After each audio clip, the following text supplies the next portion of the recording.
Gente, tudo bem? Eu trouxe uma questão aqui sobre função social da escola, tá?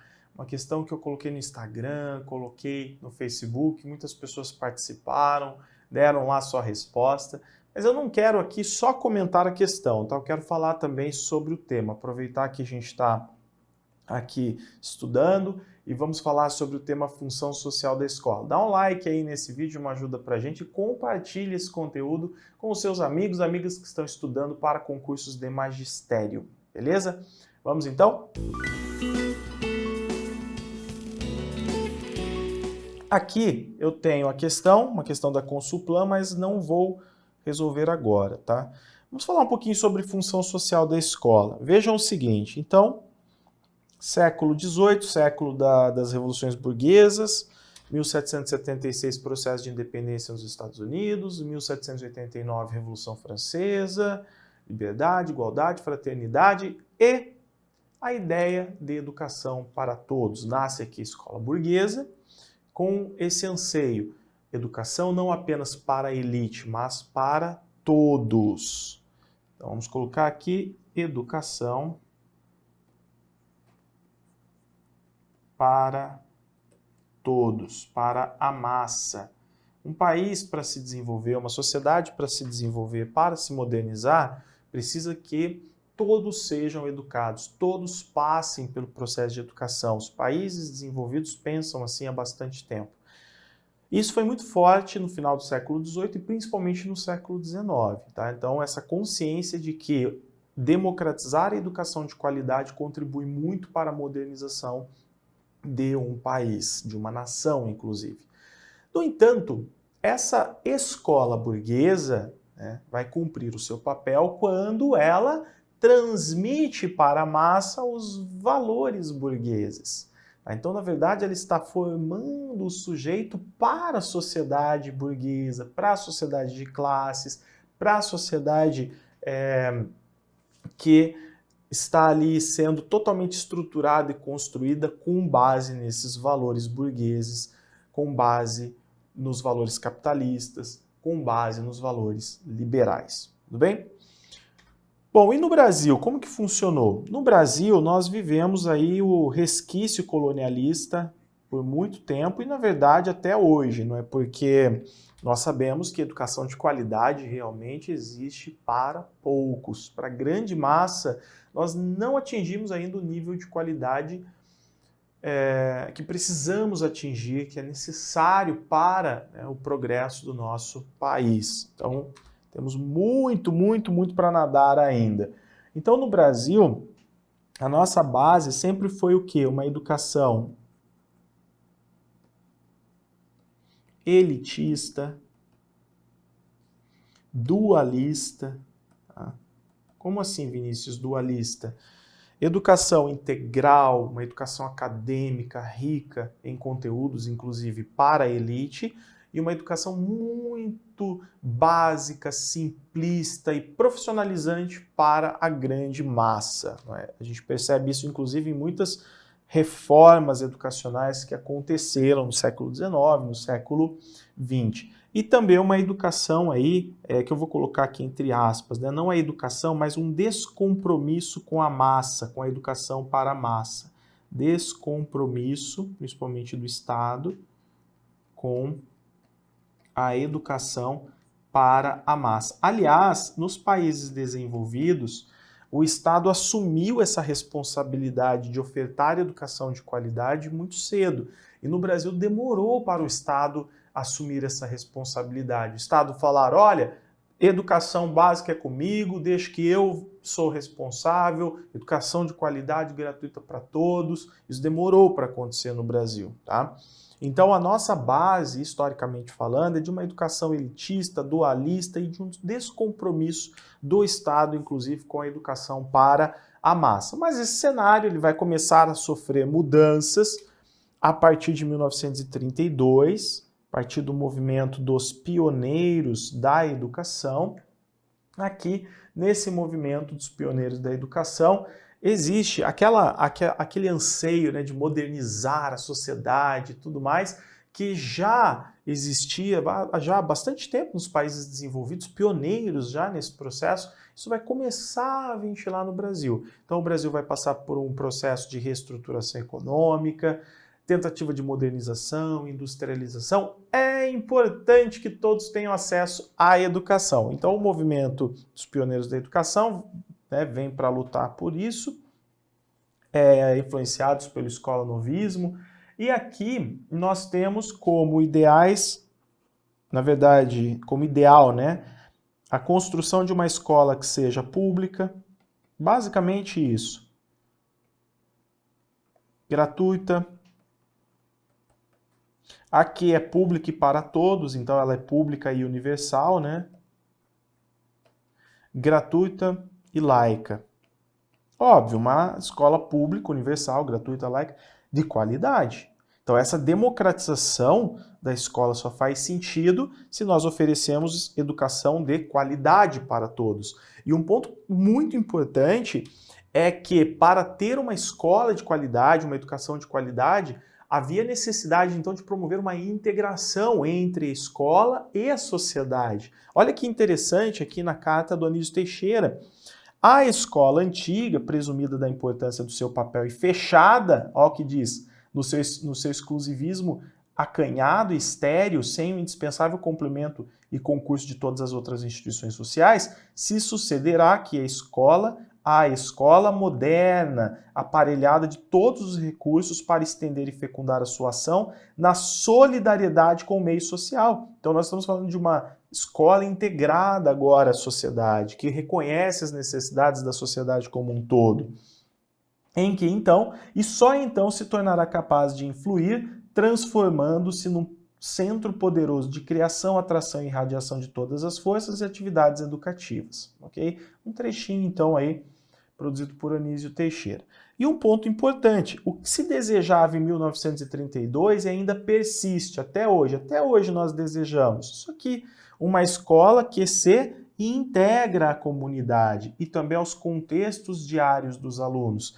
Aqui nós estamos falando da superação não só da educação elitista, mas da educação tradicional também, que é muito, em alguns momentos, enciclopedista, em outros, talvez não tão enciclopedista no sentido do humanismo, mas muito conteudista ainda, né? Não olha para as práticas sociais. Aqui não, nós queremos uma escola e uma educação, entende-se aqui um projeto curricular, inclusive, que olhe para a comunidade, para os contextos diários dos alunos, articulando todos os envolvidos no processo da instituição, com a possibilidade de desenvolver práticas educativas que, de fato, desenvolvam integralmente o educando, ok? E aí vem o pensamento crítico atual. Então, o que é o pensamento crítico atual? Qual é a diferença, quando a gente fala de papel da escola, do pensamento crítico atual, para o pensamento, por exemplo, lá do movimento dos pioneiros da educação? O movimento dos pioneiros da educação, eles entendem o seguinte: a escola precisa atender a todos, pessoas de todas as classes sociais, oferecer educação de qualidade para todos e se integrar à comunidade. O pensamento crítico atual entende o seguinte: nós temos que oferecer escola para todos? Sim, mas não basta oferecer escola para todos, eu tenho que conscientizar, porque a sociedade em que nós vivemos não é uma sociedade perfeita e harmônica, é uma sociedade cheia de desigualdade social, exclusão social, preconceitos, lutas de classe, lutas em diferentes setores, relações de poder. Então, o papel da escola não é apenas um papel pedagógico de ensinar, de preparar o sujeito para a sociedade, fazer com que o sujeito se adapte à sociedade. Vamos entender que o movimento dos pioneiros da educação é um movimento influenciado pelo escola-novismo, é um movimento que tem ali uma característica liberal. E nós queremos o quê? Nós queremos uma escola também que seja crítica, uma escola que ensine conteúdos vinculados à prática social, mas que esteja preocupada com a formação política do sujeito também, para que esse sujeito consciente possa lutar pela transformação social, por uma outra sociedade mais justa. É aí que a escola cumpre o seu papel. Então o pensamento crítico atual quer o quê? Que a educação ensine. Então nós temos que falar em ensino crítico, tá? Ensinar conteúdos, ensinar as disciplinas, ensinar matemática, ensinar a língua portuguesa, formar o sujeito não apenas cognitiva, mas também ética e esteticamente, não é? Mas formar o sujeito com base nos conhecimentos sistematizados, mas sempre vinculando esses conhecimentos à prática social. Então nós estamos falando de ensino, nós estamos falando de emancipação, é só assim que se emancipa o sujeito, com o ensino, com conteúdos, com educação crítica, problematizadora, mais transformação social. É óbvio que a escola, ela não tem condições de transformar a sociedade sozinha. A escola não é culpada pelos problemas sociais existentes e também não consegue, né, e nem conseguirá resolver esses problemas sozinha. Mas quando ela forma as pessoas de forma crítica, quando ela forma o sujeito crítico, participativo, consciente e emancipado, ela dá uma parcela da sua contribuição para que essa sociedade seja melhor no futuro, ok? Então, é isso que nós queremos. Esse é o papel que a escola precisa cumprir. Eu coloquei 3 citações para vocês. Aqui, por exemplo, né, a gente tem a importância de a escola acompanhar os processos tecnológicos, as mudanças, as transformações sociais. A escola também cumpre o seu papel quando ela consegue acompanhar esses processos, sempre com uma visão crítica da sociedade e da realidade, e formar o seu aluno para também acompanhar os processos de mudanças e transformações sociais, não é? Tecnológicas, econômicas, culturais, etc. Mas eu vou deixar para vocês lerem essas citações e vou me apegar nesse momento ao Libânio, que diz: a escola da qual a sociedade necessita hoje é aquela que inclui e que luta contra a exclusão econômica, política, cultural e pedagógica, ou seja, contra todo tipo de exclusão. Essa escola não cumpre apenas um papel pedagógico. Esse papel aqui da escola que ela precisa cumprir é um papel, obviamente, pedagógico, ela tem que ter um currículo organizado, né, com base em normas, em diretrizes, mas é também um papel político, em que existe aqui intencionalidade. Qual é a intenção de todos que estão dentro da escola, organizando práticas educativas, trabalhando e ensinando? É a transformação social. Eu contribuo com a transformação social a partir do momento que eu formo bem o meu aluno e realizo, então, aí um papel político. Continue, provendo formação básica. O que é a formação básica? Durante muitos anos, gente, eu tenho isso, por exemplo, nos meus cursos, principalmente no Fundamentos da Educação Premium, aulas, né, aulas muito críticas que abordam história da educação no Brasil. E a gente vê nas reformas educacionais que por muito tempo, principalmente no século XIX, começo do século XX, as reformas estavam muito preocupadas em dar o mínimo para a massa. Ou seja, simplesmente ensinar a ler e escrever, como se a formação geral completa do sujeito não fosse importante para ele. Como cidadão, enquanto pessoa, enquanto ser humano, a educação é um direito hoje do ser humano, inclusive está na nossa Constituição Federal, no artigo 6º, é um direito social, mas a gente precisa oferecer com qualidade e ela precisa contribuir com a formação integral da pessoa e não apenas com a formação básica, com o mínimo, não é? Então, essa educação de qualidade para o Libânio, ela provê a formação básica como ler e escrever, só que ela também provê formação científica, estética e ética, desenvolvimento cognitivo e operativo, ou seja, formação integral do sujeito. A escola, gente, é o espaço que sintetiza a cultura vivenciada no dia a dia. A escola, ela tem a capacidade de olhar para a realidade, compreender a realidade, problematizar a realidade e trazer essa discussão para dentro dela, para formar o seu aluno consciente, além de ensinar os conteúdos indispensáveis, não é, para a sua formação.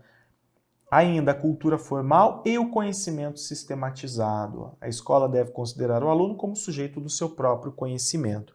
Então, a partir do pensamento crítico que nós temos hoje, nós queremos romper com aquela escola burguesa do século XVIII. Aquela escola burguesa, a partir do momento que ela fala, olha, educação é para todos, excelente, democratizar a educação, fazer com que a escola seja acessível para todos, Isso é muito importante. A escola precisa cumprir esse papel, formar todos os cidadãos, mas com base em quais valores, com base em quais princípios. Quando a gente fala de uma sociedade desigual, de uma sociedade marcada pela exclusão social, não dá apenas para adaptar o sujeito para reviver, para reproduzir esses processos de desigualdade e de exclusão.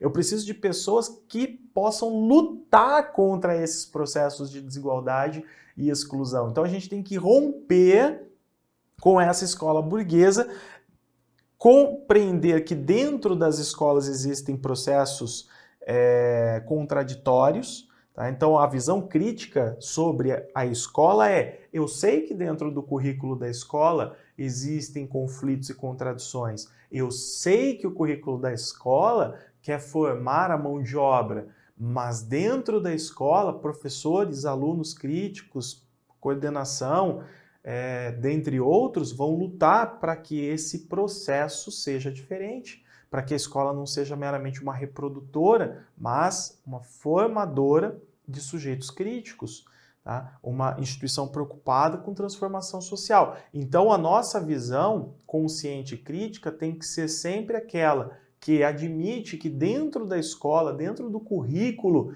existem contradições e conflitos, e nós precisamos lutar contra aquilo que não contribui para a formação de uma sociedade justa. Tá? Aí diz aqui, mas a escola está organizada pela sociedade capitalista, ou seja, isso que eu acabei de falar. Isso quer dizer o quê? Isso quer dizer que a escola, via de regra, ela busca a manutenção, por exemplo, das relações sociais de produção. Tá? Então, busca a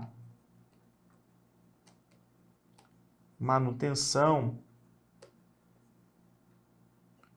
das relações sociais de produção.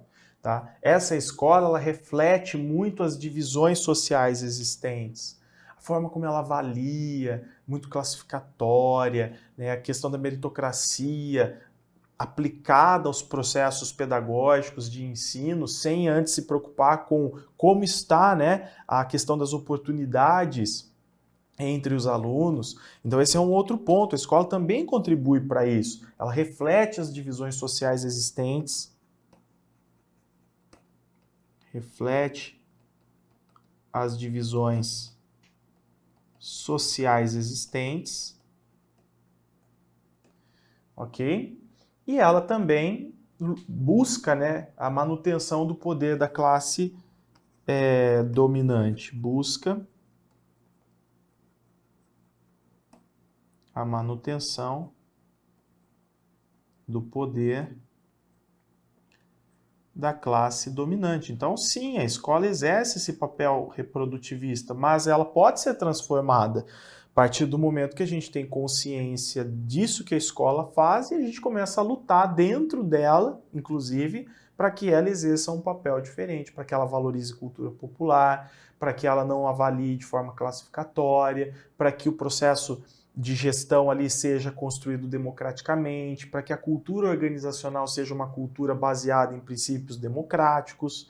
Então, isso tudo vai fazer com que a escola vá se transformando e possa, aos poucos, também contribuir com a transformação da sociedade. E aí a escola vai exercer um outro papel. Mas não é a instituição que faz isso sozinha e nem é o Estado que fala, opa, a partir de agora todas as nossas escolas serão escolas democráticas, escolas que valorizam cultura popular, escolas compromissadas com a educação da massa. Não, são as pessoas que estão no interior da escola que vão lutar para que ela exerça um papel diferente. Nesse sentido, nós temos muitos e muitos autores que falam dessa forma. Vou citar três principais para vocês, né? Saviani, Gadot e Libânio. Então, esses três seriam aí os três grandes nomes. Na França, Georges Nider já dizia isso, Makarenko, ou seja, muitos outros autores críticos, Paulo Freire, né, no Brasil, fora do Brasil, que pensam dessa forma. Tá? Henri Giroux, nos Estados Unidos, as pessoas que estão dentro da escola precisam se conscientizar e realizar transformações. Tá bom? Pessoal, E para finalizar, eu não quero ficar discutindo isso nesse momento com vocês, porque nós teríamos que ficar mais tempo ainda, mas quando a gente fala da relação entre escola e sociedade, nós temos basicamente 3 visões. Tá? A visão otimista, pessimista e a crítico-transformadora. A otimista atribui à escola uma visão salvífica de caráter messiânico, que vai entender o quê? Uma vez que o sujeito passou pela escola, os problemas estão resolvidos, essa pessoa não vai ter problema social, ela vai se adaptar à sociedade, ela vai viver bem. Então a escola cumpre esse papel salvífico, essa missão salvífica, né? A escola serve para salvar as pessoas da miséria, da pobreza, da criminalidade. Basta existir a escola, um currículo, a pessoa passar pela escola, todos os problemas sociais estão resolvidos. Essa concepção otimista é também uma concepção ingênua. Coloquem aí, ingênua. Ok? Então, a educação seria a alavanca do desenvolvimento e do progresso. É ingênua, ó. Por quê? Porque a ideia que se dá é que a escola, ó, ela tem autonomia absoluta na sua inserção social, na capacidade de distinguir pobreza e miséria, né? Mas ela não tem essa autonomia. A escola, ela é uma instituição manipulada. Então vejam que a sociedade ela está estruturada com base em relações de poder, luta de classes, e isso gera desigualdade social, e a manutenção do poder da classe dominante é algo que se produz dentro da escola também. Então essa visão é ingênua porque a escola não tem autonomia absoluta para mudar a sociedade. A escola é como se fosse um fantoche, não é? Então existe essa concepção. Mas existem também os pessimistas. Então, os pessimistas são aqueles crítico-reprodutivistas. Não sei se você se lembra, em tendências, né? Em várias aulas que eu já gravei, já falei sobre eles. Então, por exemplo, sobre o Pierre Bourdieu, sobre Roger Baudelot, sobre Louis Althusser. Não é? Então, a visão deles, eles são os teóricos crítico-reprodutivistas. A escola serve para reproduzir valores dominantes, para inculcar esses valores na cabeça das pessoas, serve para formar uma massa subalterna, e é verdade, serve para alienar, e é verdade. No entanto, eles são pessimistas, mas também estão equivocados, porque eles entendem que não há o que fazer. Esse é o papel da escola e pronto, não temos o que fazer. Infelizmente, é o que a escola faz e ela vai fazer isso para sempre e não existe solução para esse problema, não é? Então, essa concepção pessimista é também ingênua. Trata-se também de um pessimismo ingênuo. Por quê? Porque, gente, é óbvio que a escola reproduz valores dominantes, é óbvio que a escola também foi construída para alienar muitas vezes, né? A gente percebe isso em alguns processos, em materiais, no currículo. No entanto, dentro da escola, por que essa teoria é ingênua? Porque ela não considera que dentro da escola também existe insatisfação. Também existem os pais, os professores, os alunos que falam, opa, peraí, não é essa educação que eu quero. E essa insatisfação, a partir de conscientização, ela pode crescer e essas pessoas podem lutar por uma escola transformadora. Tá? Então, nós podemos sim superar esse papel que a escola exerce. E aí vem a concepção que devemos seguir, a crítica transformadora, concepção crítica transformadora. Então, pretende indicar o valor da escola, né, que a escola deve ter, sem cair na noção de neutralidade, ou colocá-la como inútil para a transformação. Aqui a escola é neutra, a escola não se posiciona, ela só ensina. Né? Aqui a escola seria o quê? Inútil. Não adianta, ela só vai favorecer as classes dominantes. Não, a escola pode sim promover transformação, contribuir. Então, aqui nós temos uma postura otimista crítica. É fácil? Não.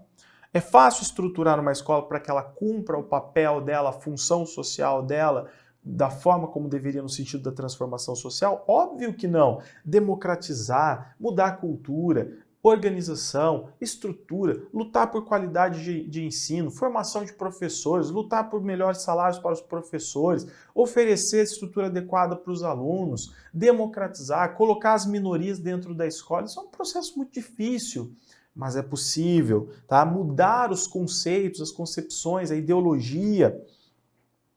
A escola pode servir para reproduzir as injustiças? Pode, mas ela também é capaz de funcionar como instrumento de mudanças. E nós temos que lutar para que ela sirva como instrumento de mudanças e cumpra o seu papel, a sua função nesse sentido. O educador aqui tem um papel político-pedagógico. Ele não está lá apenas para ensinar e ele não está lá para inculcar, para construir ali uma cultura dominadora. Não, para reproduzir, né, uma cultura dominadora. Não. Dentro dessa escola, o professor tem um papel político-pedagógico. Beleza? Pessoal, é isso. Então eu vou voltar para a nossa questãozinha lá e agora nós vamos resolvê-la. Vejam. E para resolver a questão tem que ser um vermelhão, né? Um vermelho batom de carnaúba aqui, ó.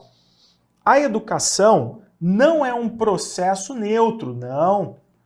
Pois, Vinícius, eu tenho dificuldade em entender isso. O que é isso? A educação não é um processo neutro. Gente, quando nós ensinamos, quando eu ensino o meu aluno, você ensina o teu aluno, quando você recebe uma proposta curricular, a gente quer alguma coisa. Eu quero formar alguém. Seja para um lado ou para o outro, eu quero formar alguém que pense de uma forma, que lute por certos ideais, entendeu? Então não existe neutralidade. A educação é sempre interessada. Eu sempre tenho interesse de formar sujeito que defenda algumas causas. Essas e não aquelas, aquelas e não essas. Vai depender muito daquilo que está influenciando o currículo, não é? Do professor, etc. Pois se acha comprometida com o espaço político e econômico, com uma ideologia que se impõe acima da vontade humana, perfazendo todos os anseios da classe dominante. Então, é como se fosse assim, via de regra, como nós vivemos numa sociedade liberal capitalista, em que classes dominantes estão no poder, então subentende-se que a educação é um processo de dominação via de regra, tá bom? Nesse contexto, a função social da escola é exceto. A função social da escola é decisiva no processo de democratização de uma sociedade, pois tem presença em qualquer projeção que se faça do futuro. Gente, se nós quisermos democratizar a sociedade, se nós quisermos uma sociedade mais moderna, se nós quisermos uma sociedade mais próspera, não tem como nós não falarmos de educação. Não tem como nós não falarmos de uma escola que esteja ali formando pessoas. As pessoas precisam passar pela escola, pelo processo educacional. Então, tá certo. A B, variável, tá? Então a escola, a função social da escola é variável, varia, conforme interesses de sistemas superiores. Então, assim, dependendo do que o poder político, por exemplo, a gente sabe que o poder político, os governos, onde estão ali os partidos políticos, os grupos hegemônicos, muitas vezes, eles têm seus interesses. Né? Então, eles estão nas instituições, eles organizam e estruturam instituições. Então, conforme interesses de sistemas superiores, a função da escola varia, é variável. Né? A gente percebe isso nas políticas públicas, mudanças de governo, pois produz nos indivíduos socializantes conceitos e formas de agir autônomas, favorecendo aos preceitos da homogeneidade da vida coletiva. Então aqui está errado, gente. Por quê? Porque esses interesses de sistemas superiores não formam pessoas autônomas, formam pessoas subordinadas, tá? Ou seja, as pessoas elas precisam ser formadas com base nos interesses, para que elas atendam esses interesses, para que elas sejam, vamos dizer assim, como se fossem pessoas que vão atender não apenas aos interesses, mas aos objetivos daqueles que estão no poder. Então a palavra autônoma, eu agir, não é autônomo, ok? Nesse caso, sim, a escola pode ser, sim, essa instituição manipulada, que varia muito a função que ela tem que cumprir. Não, nós queremos produzir pessoas para o mercado de trabalho, para ter bastante mão de obra, para reduzir salários, para favorecer indústrias, grandes empresas, né, um pensamento extremo aí de repente, ué, pode ser, mas eu não estou formando pessoas autônomas nesse caso, né? Então aqui, ó, é exceto que ela quer, incorreto, seria a letra B. Aqui, influenciada por aspectos exteriores a ela, a escola é muito influenciada por aspectos exteriores, tá? Em um processo histórico, se configurando nesse sentido como um elemento propício à coação social, sim, e se tornando, na maioria das vezes, um aparato hierárquico e seletivo. A escola, muitas vezes, ela exerce esse papel, ela separa os bons alunos dos maus alunos, quem vai se dar bem na sociedade, quem vai ocupar bons cargos, quem não vai. Então, muitas vezes ela faz isso. Condição para uma mudança. A escola é condição para uma mudança que atenue a desigualdade e passe a defender os interesses da maioria. Pode ser, tá? Então a função social da escola pode ser, sim, condição para mudança, quando a gente tem aquele pensamento mais transformador. Sendo, neste caso, relevante a sua independência, liberdade, autoconstrução dentro dos espaços de dominação existenciais.